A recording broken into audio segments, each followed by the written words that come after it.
7 अगस्त को राष्ट्रीय जनता दल जातिगत जनगणना के लिए जो है सड़क पे उतरेगी। हमारे साथ पूर्व एमएलसी हैं, राष्ट्रीय जनता दल के नेता हैं आज़ाद गांधी साहब।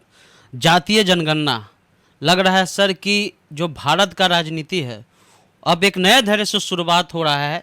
जो सामाजिक, लालू जी जेल से निकले हैं, आए हैं, कल मुलायम सिंह यादव से मिले और आज शरद यादव से मिले हैं। कौन खिचड़ी आप लोग बना रहे हैं?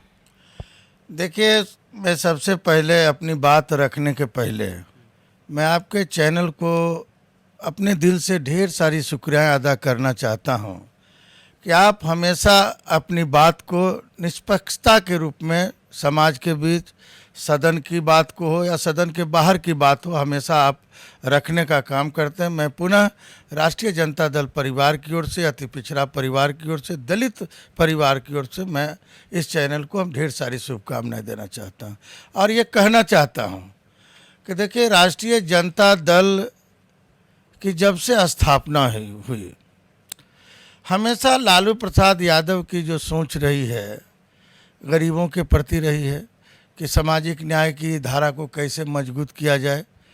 आज सामाजिक न्याय की धारा को मजबूत करने के ही कारण आज लालू यादव ऐसा आदमी जेल के शिकंजे में चले गए, आप लोग भली भांति से जानते हैं।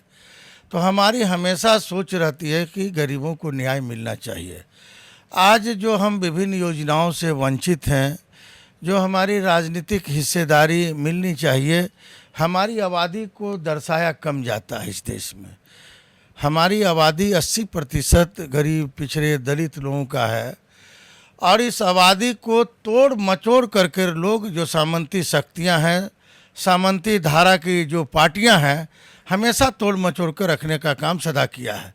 और ये लोग सोचते हैं हमेशा, चाहे जो लोग हैं, मैं नाम नहीं लेना चाहता हूँ ऐसी शक्तियों को, कि ये धारा जो 80% के धारा के लोग हैं वो कभी मजबूत ना हो। आप बताइए कि 1931 के बाद जनगणना क्यों नहीं हुई? जो जातीयगत जनगणना होनी चाहिए क्यों नहीं हुई?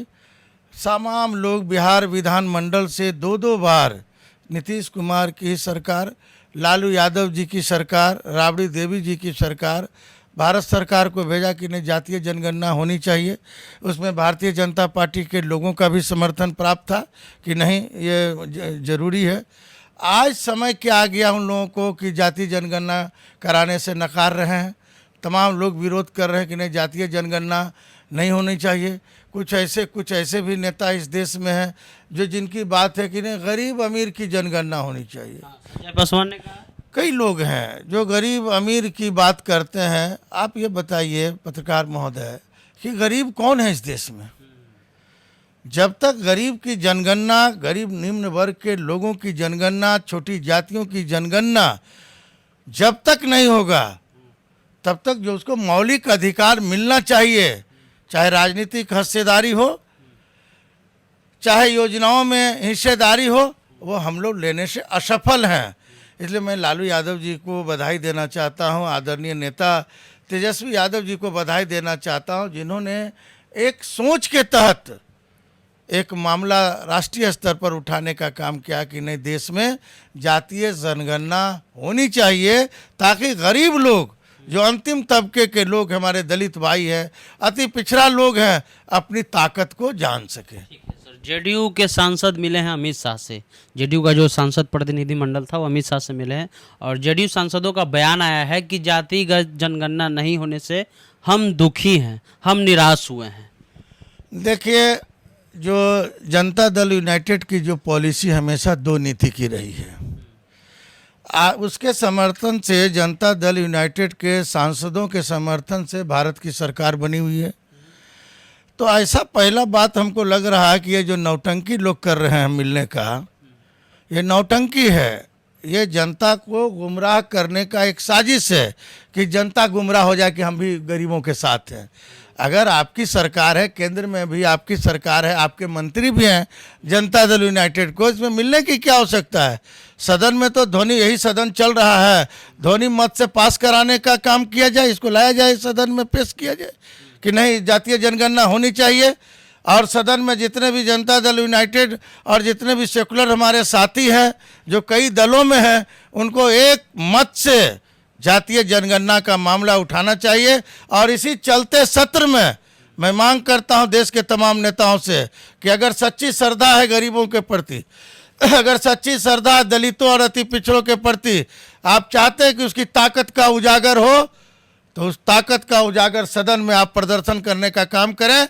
और जो भारतीय जनता पार्टी की, जो मोदी जी की सरकार है, जो आरएसएस के इशारे पर चलती है, उस सरकार को बताने का काम करें कि हम जनता दल यूनाइटेड भी जातीय जनगणना के साथ है। ठीक है सर। आज दैनिक भास्कर अखबार में एक आर्टिकल लिखा हुआ है, अभय दुबे जी का वो आर्टिकल, उसमें लिखा गया है कि अगर जातिगत जनगणना होती है तो जो खास करके जो पिछड़े हैं वो आपस में ही लड़ेंगे।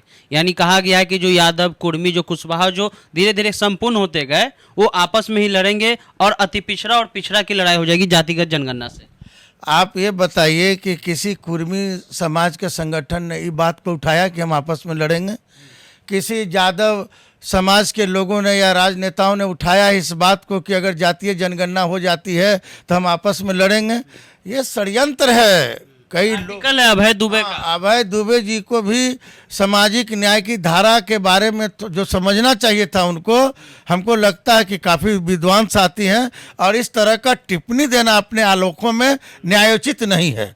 ये कोई लड़ाई नहीं है। देश का गरीब, देश की 80% जनता का मांग है कि नई जातीय जनगणना होनी चाहिए, जिससे गरीब अपनी ताकत को समझ सके। एक आर्टिकल और आया था सर 3-4 दिन पहले, उनका नाम है डॉक्टर वेद प्रताप वैदिक। वो कहते हैं कि जाति में, जनगणना में जाति नहीं जरूरत पूछी जाए, इसलिए जो है जरूरत पूछने पर ही बैकवर्ड का भला होगा, जाति नहीं पूछा जाए।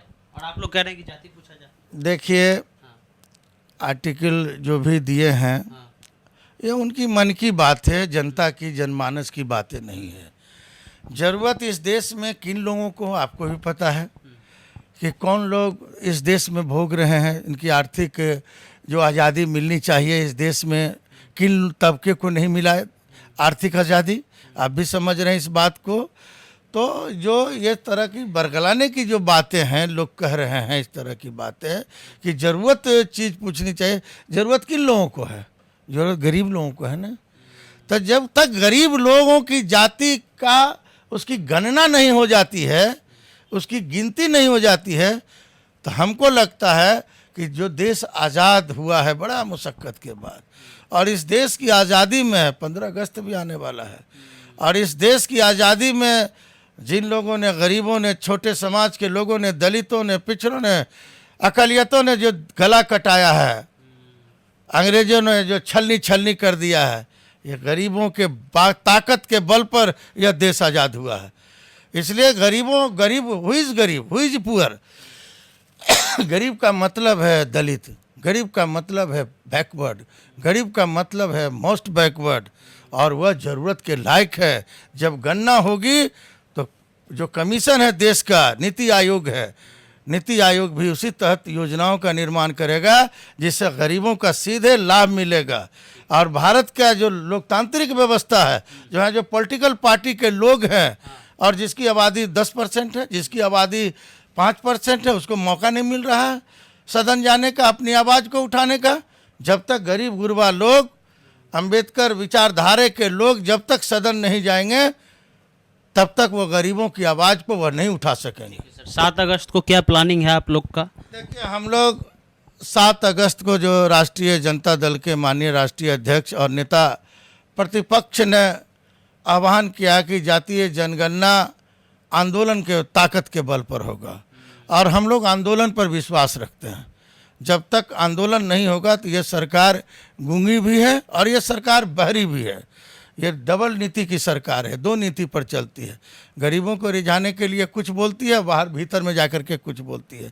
इसलिए हम लोग जो है हर जिला मुख्यालय पर हम लोग धरना प्रदर्शन, और प्रत्येक डीएम को हम लोग जो है मुख्यालय में जाकर के जाति जनगणना क्यों ज़रूरत है, हम लोग ज्ञापन सौंपने का काम करेंगे, और इसके लिए राष्ट्रीय जनता दल ने पूरी तैयारियां कर ली। 7 अगस्त को मंडल दिवस मनाया जा रहा है और मंडल कमीशन की सिफारिशें लागू हुई, बैकवर्ड राजनीति में भी आए, उसमें लालू यादव, शरद यादव, इन्होंने अग्रिम भूमिका निभाई। क्या बदलाव आया 90 से पहले के बिहार और 90 के बाद का बिहार, या 90 के बाद का देश? अशोक गहलोत भी मुख्यमंत्री बन जाते हैं राजस्थान में, माली समाज से आते हैं। देखिए, मैं तो 1980 से सक्रिय राजनीति में हूँ और हमने देखा है कि जाति क्या है, छोटी जातियों पर लोग कितनी भरोसा करते हैं, कितना सम्मान देते हैं, आंखों से देखा हुआ है। लेकिन 1990 के बाद जो सामाजिक न्याय की जो संरचनाएं चेंज हुई, लालू यादव ने कमाल संभाला इस देश में, उसके बाद परिवर्तन की लहर नजर आने लगी। गरीब गुरबा को लगा कि ये राज्य मेरा है, ये देश मेरा है। लोगों को महसूस होने लगा कि ये देश की आज़ादी में हमारे दादा परदादा ने जो योगदान दिया था, इसका लाभ 1990 के बाद लोगों को मिला।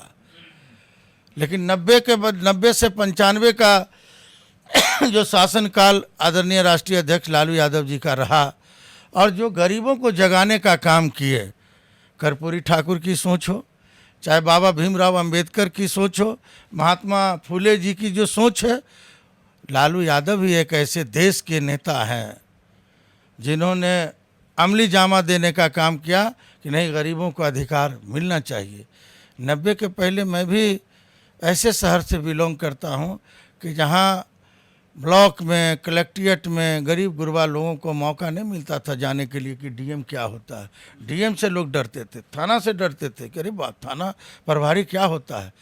और जब 90 के बाद जब क्रांति आई, असल लगा कि सोशल जस्टिस अगर हुआ है इस देश में आज़ादी के बाद, तो लालू यादव के नेतृत्व में हुआ है।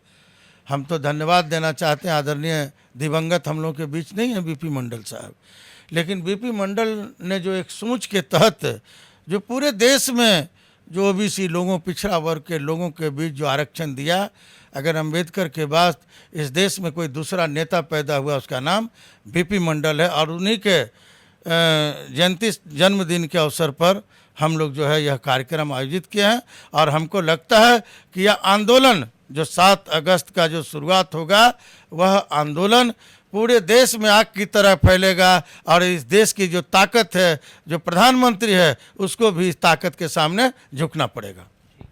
तो 7 अगस्त को मंडल दिवस के दिन राष्ट्रीय जनता दल पटना के सड़कों पे, खास करके कहा जाए कि बिहार के सड़कों पे उतरेगी, प्रदर्शन करेगी। क्यों? जातिगत जनगणना की लड़ाई के लिए। वीडियो कैसा लगा? यूट्यूब चैनल को सब्सक्राइब कर लीजिए। अगर फेसबुक पेज को लाइक नहीं किए हैं तो जल्दी से कर लीजिए। चलते हैं। जय हिंद, जय भारत।